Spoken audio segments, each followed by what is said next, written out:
The CEO needs to handle every element of the business. Now, while I personally can't get into every detail about what's happening in foreign exchange or in capital markets or in retail banking, I'm the one that needs to take the reports that are given to me, assimilate all the information, and then make decisions based on that. And my decisions need to account for how it affects every one of our employees, how it affects me, myself, how it affects our shareholders, how it affects the clients that we serve, how it affects the governments and communities that we operate within, and how it affects international and global finance, economics, sociology, geography, geology, everything. As seen in the 2007 financial crisis, finance companies in particular have a particularly large impact on what happens in the world.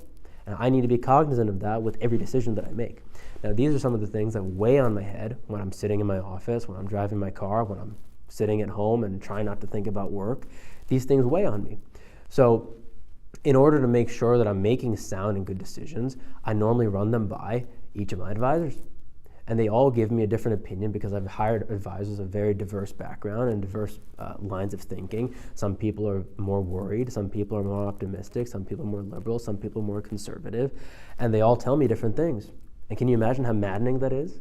I want one decision, right? And I get 4 different or however many different pieces of advice.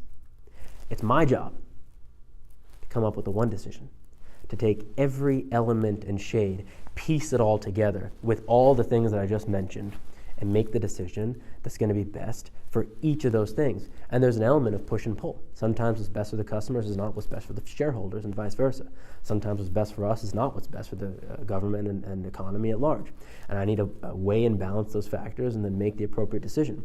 Am I more client focused? Am I more shareholder focused? My explicit job description is to maximize shareholder value. Yet the way we do that is by serving customers. When there becomes a trade-off between the two, what do?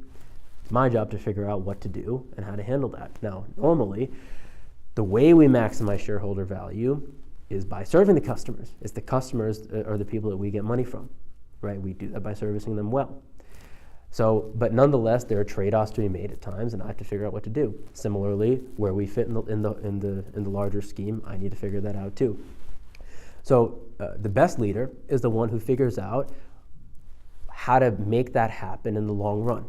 When you take in the factors of geographic changes, political changes, changes in perceptions, changes in technology, changes in the larger world that affect our part in operating within finance. We want what's long-term best for us and for everybody. And sometimes that comes at the expense of the short-term profits. So when it came to the 2007 financial recession, we actually did better than other banks did because I was a little bit suspicious of the mortgage-backed securities. We delved in them a little bit, but I had a feeling that these things weren't going to work very well because they weren't based on anything. And we have to go back to the common drawing board of how you make money doing anything. It's by creating things that are actually of value and that are backed and based in something. When you have these mortgage-backed security packages that were sold to someone else, cut and divided, sold to someone else, cut and divided, and eventually end up in our hands, there's so many layers of complication, and if any one of those layers of complication goes wrong, the whole thing comes undone like a house of cards.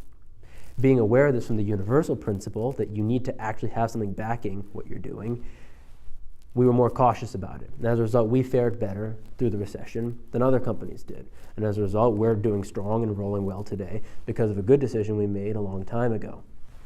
Now, I had to take the brunt of people's criticisms as in 2006, we weren't making short-term profits, Q1, Q2, 3, and 4, as much as other people were on that specific element. I get yelled at for this. We're underperforming. We're not doing well. Look at what these other banks are doing, how much money they're making off this. We'll fall behind if we don't engage in this. But I had to make sure that I followed my gut and conscience within it and to play with it as much as we did, not get too invested in it because I didn't have a good feeling about it. Everything ends up boiling back down to universal principles. And that's normally the thing that ends up guiding and dictating everything that I do.